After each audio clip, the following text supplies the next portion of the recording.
नाशिकमध्ये 2 दिवसापासून सुरू असलेल्या सततच्या मुसळधार पावसामुळे आता गोदावरी नदीला जे आहे ते खरं तर रौद्ररूप जे आहे धारण झालेलं आहे आणि त्यानंतरच नागरिकांना प्रशासनाकडून असेल, पोलीस प्रशासनाकडून असेल, या ठिकाणी सतर्कतेचा इशारा दिला आहे आणि नाशिकचे पोलीस आयुक्त जे आहेत ते स्वतः आता रस्त्यावर उतरून जे आहेत या ठिकाणची पाहणी जी आहेत आता करत आहेत। पोलीस आयुक्त संदीप कर्णिक आपल्यासोबत आहेत। सर, आपण स्वतः रस्त्यावर उतरून पाहणी करता आहात, कशा प्रकारचा आपण सूचना केलेल्या आहेत, नागरिकांना काय सूचना कराल? आपल्याला काल जो ढगफुटीचा अलर्ट आलेला होता आणि त्यानंतर जो आपण हेवी रेन आपण बघताय आणि एक पूर सदृश्य परिस्थिती या ठिकाणी निर्माण झालेली आहे, तर त्या पार्श्वभूमीवर सर्वच अधिकारी ऑन रोड आहेत। Collector, corporation commissioner, police commissioner, collector हे सर्वजण फिरत आहेत। सगळ्या यंत्रणा सतर्क आहेत। सर्व कंट्रोल रूम जे आहेत, disaster management control, corporation control, police control, हे सगळे कंट्रोल मिनिट टू मिनिट आणि आवरली अपडेट घेत आहेत। आणि कुठल्या ठिकाणी वॉटर लॉगिंग आहे किंवा घरात पाणी घुसलेलं आहे, कुठले रस्ते डायव्हर्ट करायचे आहेत, तर या सगळ्याचं नियोजन करण्यात येत आहे। आणि विशेष करून जो एक कुंभमेळा आहे पुढच्या वर्षी, तर त्याच्यामध्ये अशी परिस्थिती झाली तर कुठल्या रूटला पाणी वॉटर लॉग होतं आहे का, किंवा घाटावर काय परिस्थिती राहील आणि घाटावर आपल्याला किती भाविक सोडता येतील किंवा काय नियोजन करावं लागेल, याचाही एक स्टडी आणि एक अंदाज घेणं आणि रिव्ह्यू घेणं चालू आहे।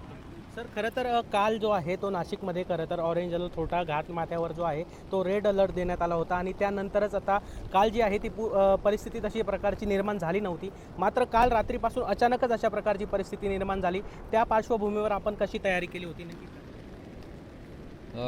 2 दिवसापूर्वी माननीय मुख्यमंत्री महोदय महाराष्ट्र राज्य यांनी एक व्हिडिओ कॉन्फरन्सिंग घेतलेली होती आणि त्याच्यामध्ये त्यांनी म्हणजे सर्व राज्यातले जे अधिकारी आहेत, divisional commissioner, collector, IG, SP, ह्या सगळ्यांना सूचना केलेल्या होत्या आणि कुठल्या परिस्थितीत काय करायचं या संदर्भात नियोजन झालेलं होतं आणि त्याप्रमाणे खाली सगळी यंत्रणा सतर्क होती।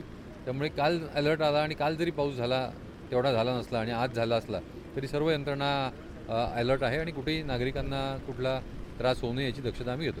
सर, खरं तर नाशिकमध्ये कुंभमेळ्याच्या पार्श्वभूमीवर अनेक ठिकाणी विकास कामांचं जे काम आहे ते सुरू आहे, अनेक ठिकाणी रस्ते खणलेले आहेत, त्या ठिकाणी देखील आपले वॉर्डन जे आहेत ते काम करत आहे। मात्र अचानक झालेल्या या पावसामुळे जे आहे अनेकांच्या घरात पाणी घुसलेलं आहे आणि त्या ठिकाणी त्यांना जवळपास गुडघ्यापर्यंत पाण्याचा जो आहे तो सामना करावा लागत आहे। यासाठी आपण काही यंत्रणांना सूचना दिल्या आहेत का? त्यांचं काम कशा प्रकारे असतं? यासाठी आमचा जो फ्लडिंगचा जो डिझास्टर मॅनेजमेंट प्लॅन असतो तो आमच्याकडे रेडी आहे।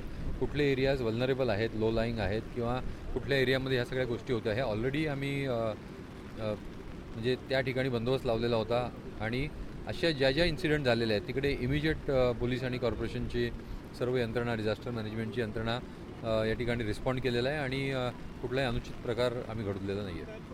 नक्कीच नाशिकचे पोलीस आयुक्त संदीप कर्णिक आपल्यासोबत होते। आपण जर बघितलं तर कुठल्याही प्रकारची लोकांना या ठिकाणी त्रास होऊ नये आणि नागरिकांना ज्या सूचना दिल्या आहेत त्याचं काटेकोरपणे पालन व्हावं यासाठी देखील नाशिकचे पोलीस आयुक्त जे आहेत त्यात आपल्याला रस्त्यावर उतरलेले पाहायला मिळत आहेत। वैभव घुगे, LS मराठी, नाशिक।